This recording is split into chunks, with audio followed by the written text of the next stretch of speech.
Hello, ladies and gentlemen. Welcome to the next episode of Coffee Break Live. We are here. It is a great day. It is Friday. How's everybody doing? Can you drop me a note? Let me know if you can hear me okay. Let me know if my mic is working. It's great to see everybody. We got Jacob in the house. We got Eric Wells in here. How's it going, guys? D. Coop Ark is in here. Sound good? Awesome. Thank you, Robert. We've got Dave in here. Robert Evans, Superfly Rob is in here. Alex is in here. Thank you so much, everyone, for checking in. All right. Awesome. Today we are talking about we're talking about a hit point. I'm playing some background. This background is just loud. It's an experiment. Ryan says I had a PC die and his character was going to fight his old character because his father is turning him into an now human. Is it too loud? Is that better for the music? Is that a little better? This could only happen since I accidentally fireballed a level 5 monk. Can't hear over the music. Can't hear you. Much better. Okay, so we got to have it turned down a little bit. Let's turn it down a little bit more. Much better. A little lower even yet. Okay, very good, very good. All right. I think we got it going. I think we got it figured out. All right. Thank you, guys. Hey, Joey, how's it going? Dave's Imaginations is back in here. How's it going, everyone? Now, that call-in link is pinned at the top of the chat. And if you would like to dive in and discuss this with me, here's how the format's going to go. I'm going to get in my 2 cents. I have a little bit to read here from the Player's Handbook. Got the 2024 Player's Handbook here. Going to read a little bit about this. But then I would like someone to jump in and discuss this with me. That'd be awesome. So I'm going to take one call in at a time, and I'm going to basically talk to one person. We're going to get it talked about. We're going to drop that person, bring in the next one, and we'll see. Maybe we'll get no call-ins. Maybe we'll have 100 call-ins. Did I get the monster manual? Not yet. I need to do it. Is it at my local metagames? Can I drive up there and grab it? That's probably what I'm going to get. I'm going to go buy it at my local game store. So no, I don't have it yet, but maybe I'll get it tomorrow morning if it's out and available. Can I find it at my local game shop? Or should I be able to do that now? I haven't even been keeping track of it.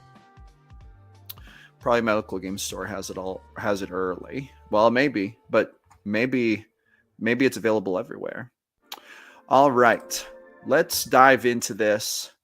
Going to talk about hit points. I have something to read here from the Player's Handbook, and this is really interesting. And this actually falls really in line with what I wanted to say about hit points, because I think that a lot of people think that hit points are like the number of points of damage you can take before you die, which is maybe technically kind of true, but I don't think that that's a very good, realistic way to look at hit points.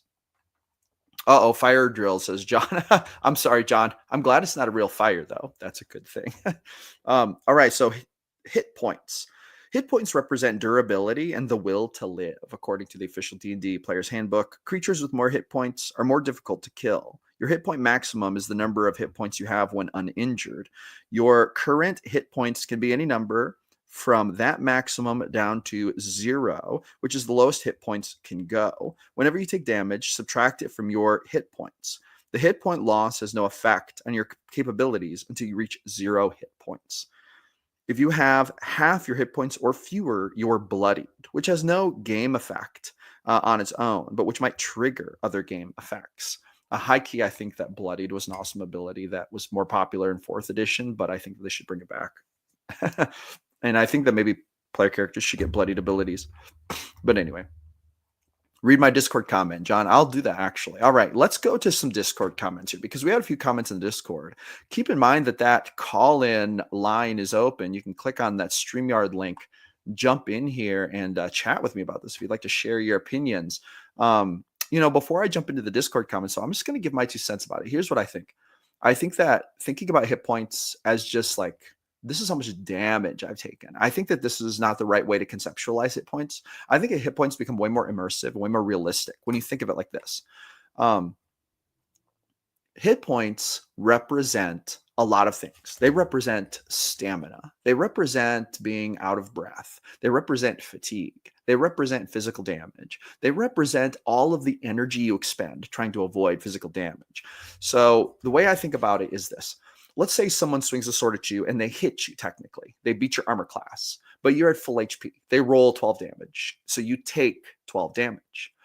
but you have 100 hit points. Are you actually taking 12 damage? Yes, according to the rules, but I don't like to role play it like this. The way I like to think of it as, that sword almost got you. You had to expend a bunch of energy to dodge it because he got past your block.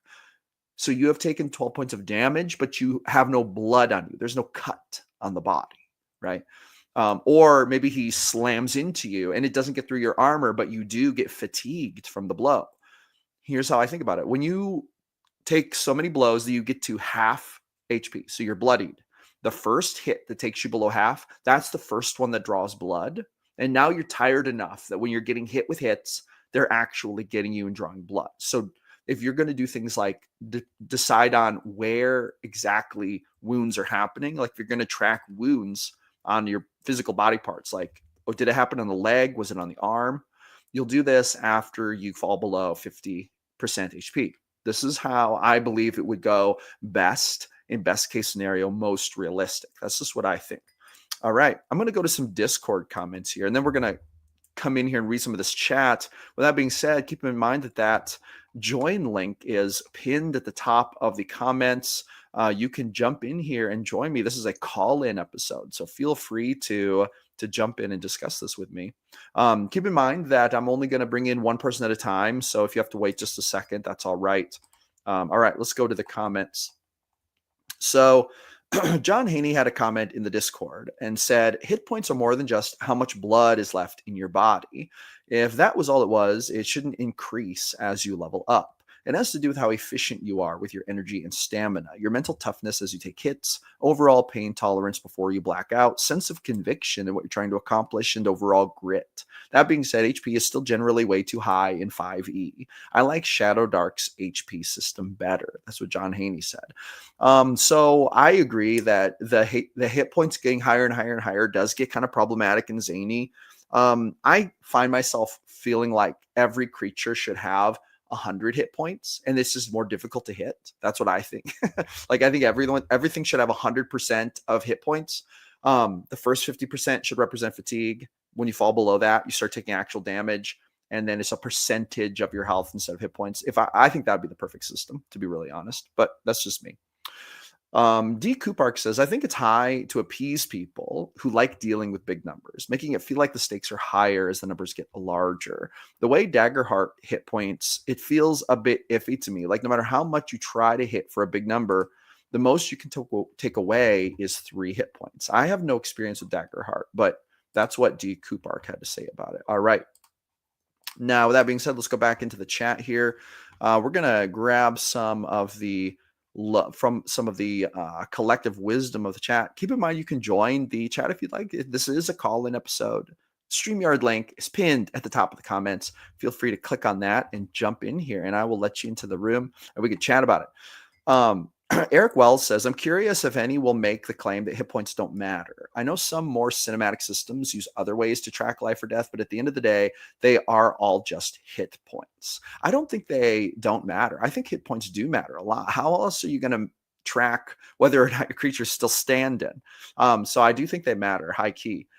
Ryan Williams said, I had a PC die, and his new character is going to fight his old character because his father's turning him into an Alhoon. This could only happen since I accidentally fireballed a level 5 monk. Oh, okay. Many people may not realize this, but Fireball has a tendency to greatly reduce hit point totals. All right, we have Dave calling in. Hey, Dave, how's it going? Fantastic. How are you? Pretty good, pretty good. All right, what do you have to say about hit points? What's your take on hit points? Do they make sense or are they nonsense? Yeah, they make sense. There needs to be the real threat of someone dying, even if it's super rare, right? And so how does that happen without a hit point system? Do I like D&D's hit point system? It's what we got, right? It's what we play with. If we didn't have it, we'd be a different game. There are different games. I've played Dungeon Crawl Classics. I've played Shadow Dark. And a lot of people espouse to love the idea that anytime you're 2 hits away from dying, right? And my games run longer than that. My characters, my players, they don't like rolling new characters all the time. that would be a pain. And they'll do it. It has done. I've had character deaths in my game. I mean, that's what we're really talking about. It is HP is a resource that has to be managed, right? Through matter of fact, I think D&D would even say, I think I read somewhere that once upon a time HP was for a day, and you had to manage that through, and maybe it was more spells and resources you had to get through a day, and then it became a battle or an encounter. And so yeah, HP matters. And to clarify, we are talking about player hit point, obviously, but from your conversation, we're talking about player, not creature HP, because I think that's a different conversation. Does the default HP of a creature matter? Because in my game, it probably doesn't. The creature lives until I decide to let it die. Oh, okay. Now here's a question. When it comes to creature HP, and you kind of just said it, it just depends on how long you want to let the creature live. But is that like the primary difference, or how would you manage creature HP differently than player? Or I'm sorry, how would you manage creature HP different than you would manage, for example, player character HP? Like what to you makes the biggest difference? So the creature will die when I let it die. Right. And I will sometimes wait because I'll have someone where I want their ability. I want them to feel special in that moment. Right. We're going through an initiative count and I'll say, okay, yeah, you just did a whole bunch of damage, but you killed him last time maybe. And I want this next guy to feel special for a while. So I'll let him live until that next guy does his damage. And I said, okay, you go ahead and describe how you finish this off. Right. We picked that from Mercer. Right. But it's a great little thing for them to feel special for a moment. As opposed to a player, you want them. I want my players. I would like to get them to like 25% hit points or below, so there is that tension, right? That anytime the next time they can get hit, they could go down. But even if they go down, come on, my characters are currently 4th level. They got all sorts. They have healing potions. They have spells, and if they die, pick up the body and run to. I don't know, that they haven't done that before, but there's so many avenues to save a character if they so choose. And so really there's a line here. We're talking about HP, and then how do you handle character death in your game, which is same leads into that conversation, right? So how do you handle? And often it is okay. How do you feel about your character dying? Do we want to pursue? And this is kind of above the table, right? Do you want your character to die? Are you okay with this ending, or as a party in game, do you want us to figure out how to bring him back? Matter of fact, that's how we kicked off our Avernus storyline. Was one of our characters fell in combat. I said, well, he's in Avernus. He's a ghost in the material plane, but he's in Avernus, and so you have to go to Avernus and bring him back if you want him to live. So that's how we get into that. One time I had him become a vampire, right? We saved his life, but he became a vampire. And other times they'll just say, yeah, well, okay, I'm happy with how that character died. Let's roll up something new. Yeah, that is true. And that is a slightly different conversation, but it's actually I think you're right. I tend to handle it very similarly. When a player dies, it's like there is the question of, well, okay, is their journey done in your opinion, or is it not done? That's kind of like the big question. I've run this mechanic a lot where if a character dies, but they have no immediate way to get back, or the party doesn't have an immediate way, they do have the option, the player does. And this is like you said, above table. They have the option to just kind of like spring out of the body as like a ghost, and they just like hang out there, and they can't interact with the world or anything. They can observe and they can go through things, but they can't like do anything until someone resurrects the body, or they decide to go ahead and pass on. But it's like you could exist that way for quite a while. You could like gather information, but you can't communicate with the party until you come back to your body. So it's like that's one way that I sometimes bridge the gap for players who like aren't done with that character. That is kind of it's a fun conversation. So the flip side of HP is healing, right? We're superheroes, right? In the D&D world, we're superheroes. So this concept of we just got scorched to death by a dragon, but then the cleric comes up and does some oogity boogity prayer over you, and all of a sudden you feel fine and I'm ready to battle again. All right, suspension of disbelief. Yes, that happened. That's how the game is designed. But yeah, you've just been charged. Is it realistic? I don't play with wounds. The D&D doesn't talk about wounds, right? I chop your arm off. Well, you pour a healing potion on it, you'll be fine. Yeah. So do HP matter? Yeah. I mean, you have to have that threat of death, but do wounds matter? I don't know. So if it's a part of your game, if it's part of the game, I think that's fun. All of a sudden, you tuck your arm inside your sleeve, and all of a sudden you only have one arm, right? Was that LARPing? Yeah. That's actually a good thing to bring up, because D&D doesn't really have any system for wounds. It's like, what part of your body got damaged? Did your eye get poked? Like, did your leg get chopped off?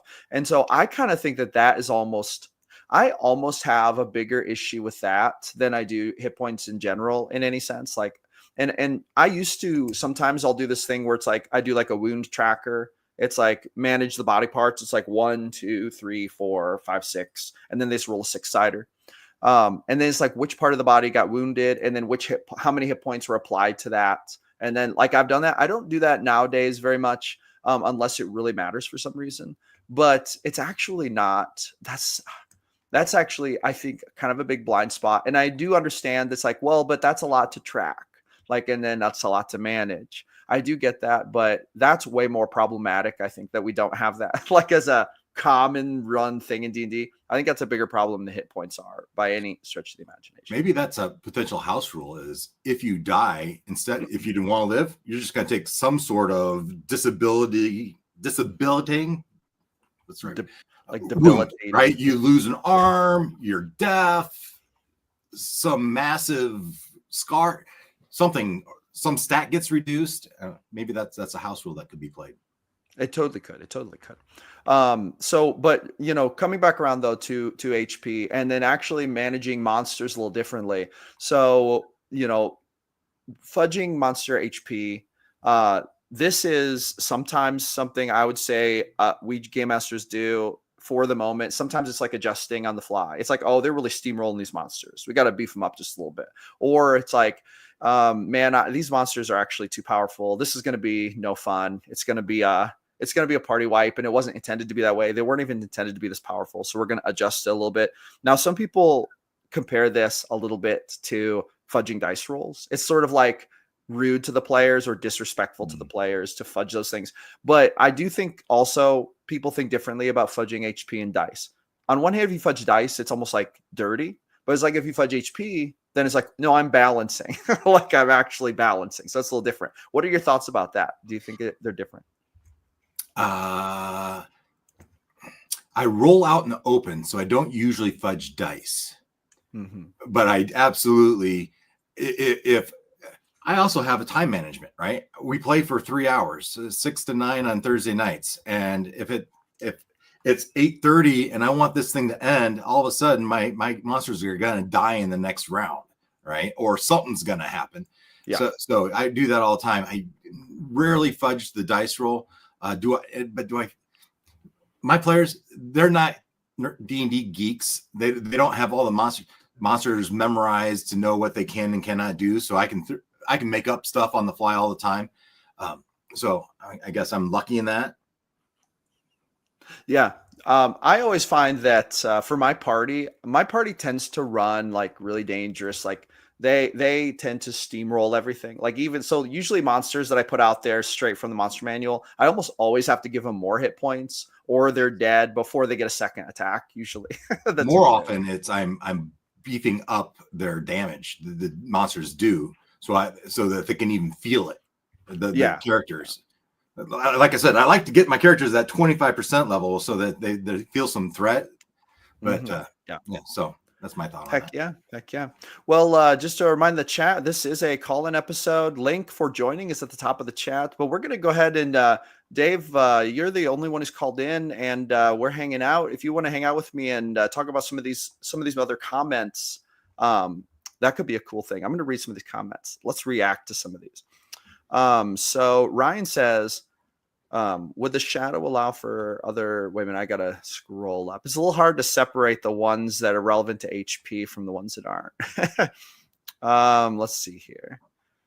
The D-Coop Arc said Barb with bloodied abilities would help the Barbs not feeling versatile. I'm not sure if he means bards or if a barb is a thing. I don't know what that is, but Okay, so I mentioned bloodied abilities earlier. Do you think that we should have bloodied abilities for player characters? Like when they reach half HP, they unlock a new ability or they get like a new function. Do you think that'd be cool? I think D&D is hard enough, right? Yeah, it There is hard. is It is hard enough. for me as a dungeon master, and I live stream, so I'm managing all of that at the same time, as well as my characters, and I'm helping my players out all the time. I think the rule set is complicated enough as it is. Maybe other people will disagree, and go ahead and put it down in the chat if you disagree with me. But to have, sure, I mean, there are so many rules in the handbook anyway. Why not?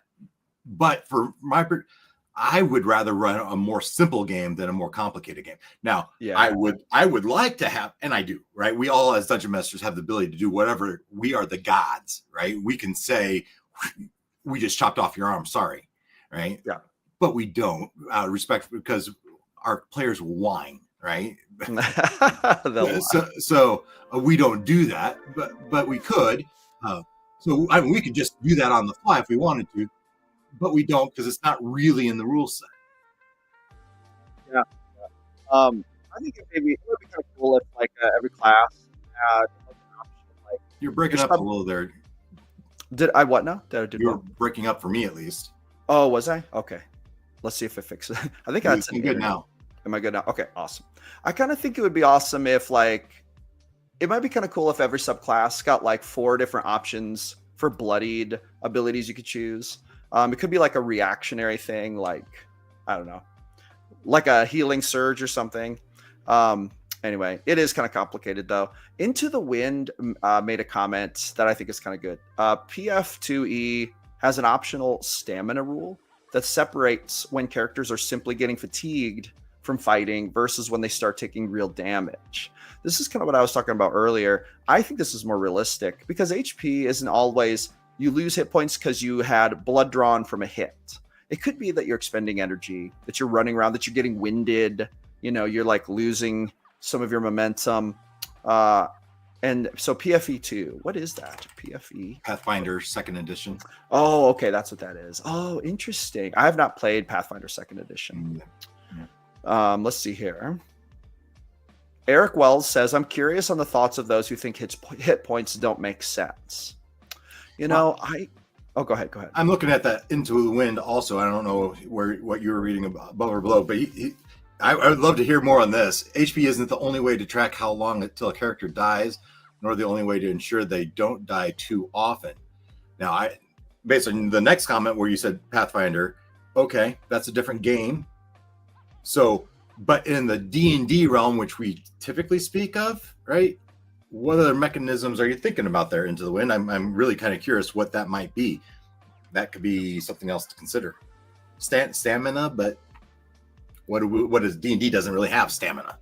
No, it doesn't. And there's also, there's also something to be said for like constitution of mind, like how good you're feeling about the battle. Like, are you feeling optimistic about the battle, or are you starting to get like, is your soul starting to take a hit? Like, oh no, I'm losing hope that we're going to win. Like, I kind of feel like there's almost like you could almost measure that too.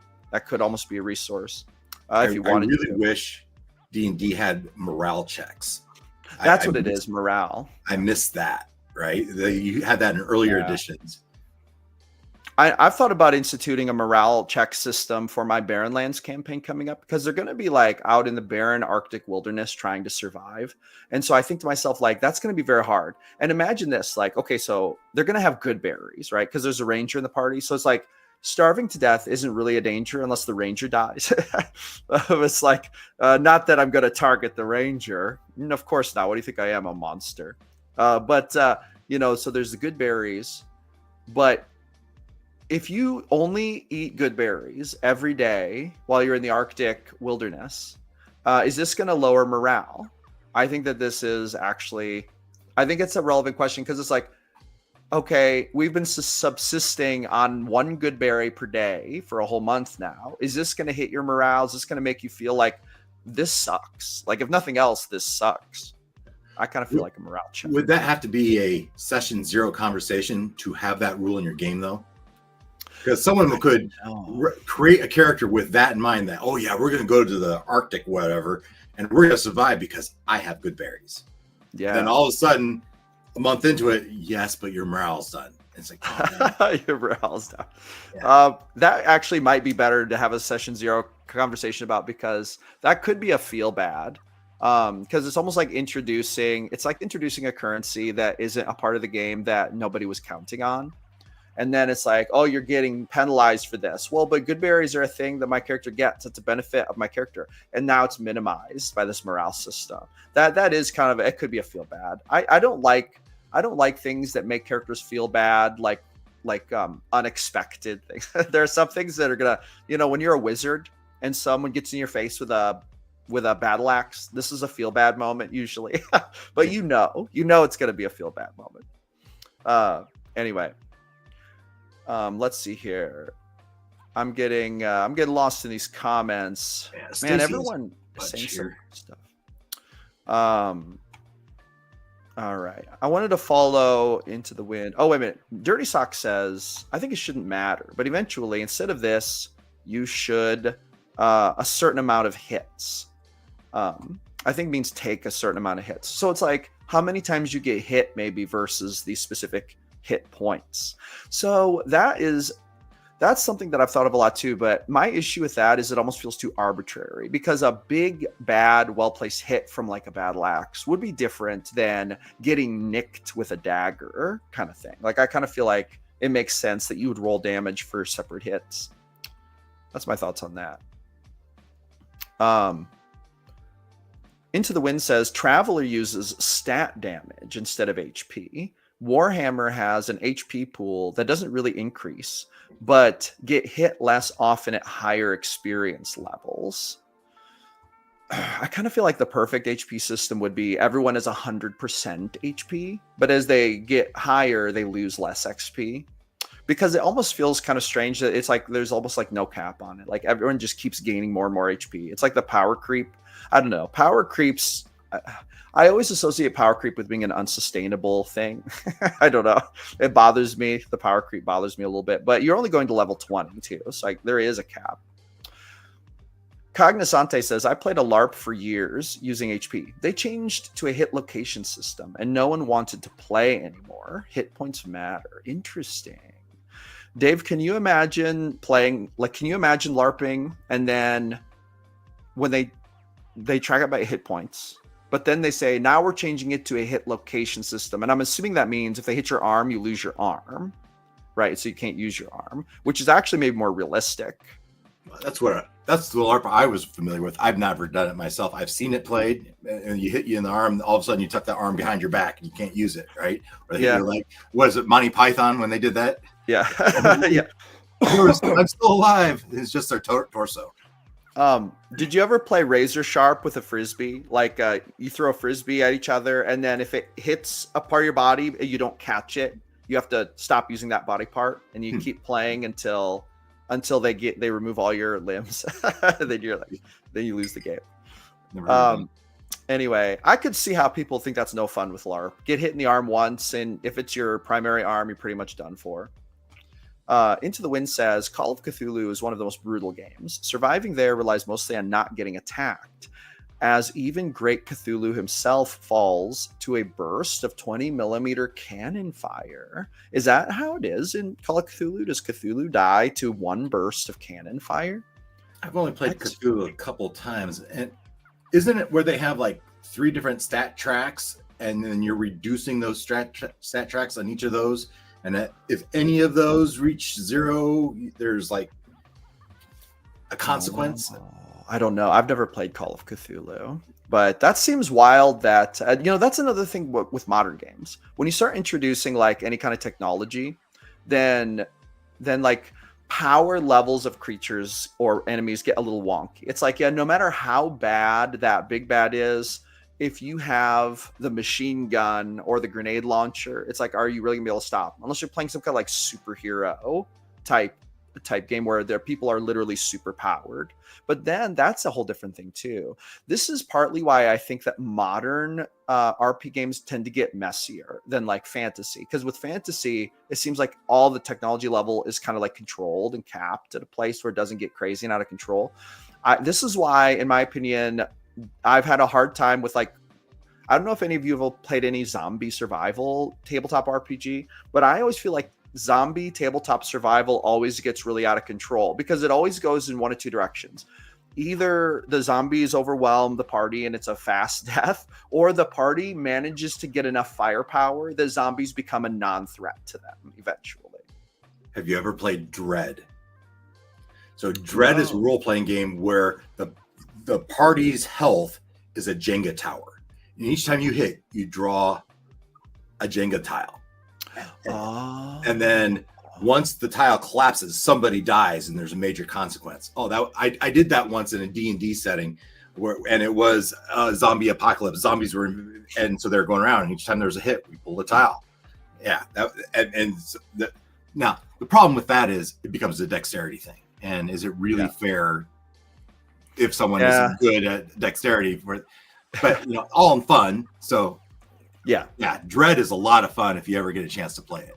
That is fun, actually. I one time read online that someone made a system for zombies that was basically like this. So just the energy it takes to like destroy a zombie is like takes up HP, and this represents fatigue. So like when you build your character, they have so much like HP, and basically HP is a measure of not only getting hit, but is also a measure of like things you do, and everything you do burns HP. So for example, weapons had an HP level. So let's say you had a club and it had an HP level of 2. So this means you can hit a zombie that's close to you. Okay, you pummel the zombie and now it's destroyed, but that cost you 2 HP to do. And then if a zombie hits you, you like lose 1 HP.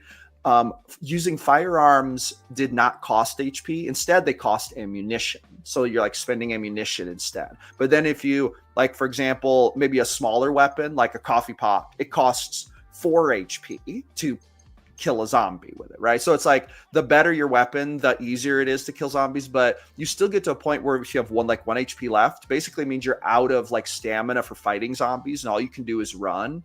And so it's like you have to like manage it that way, like situationally. I thought that was kind of a good idea for like a zombie game. I thought it was I'd totally be encouraging killing them in the most creative ways.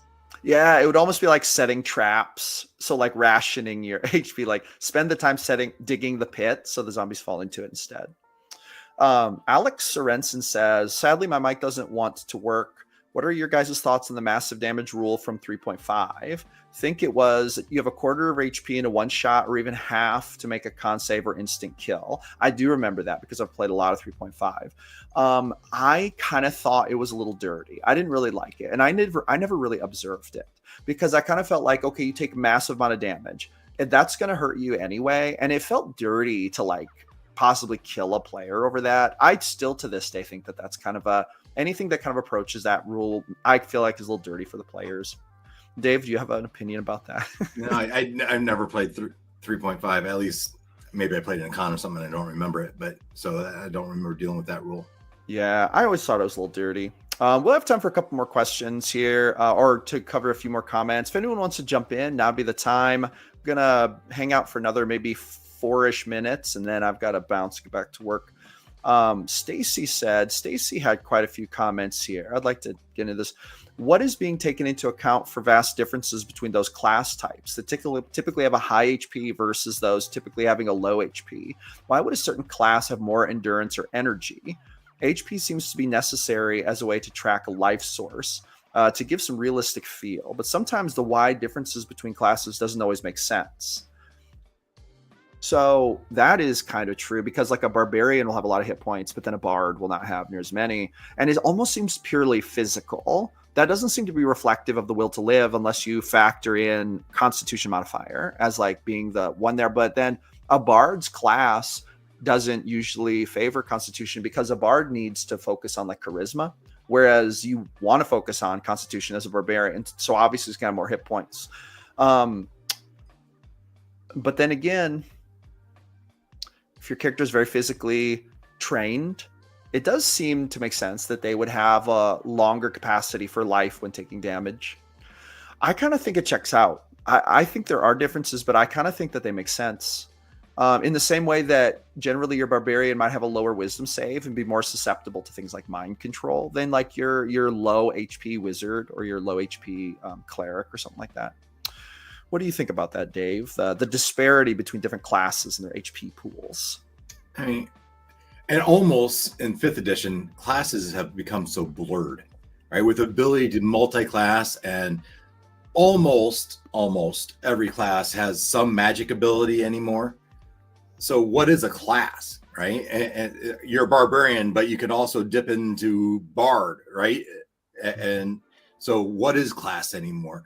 And everyone that makes it, you can always put points into your constitution if you want to buff, if that's the character you want to play, right? So what is class? I guess that's my response is to, you're making your character, right? You make what you want to play.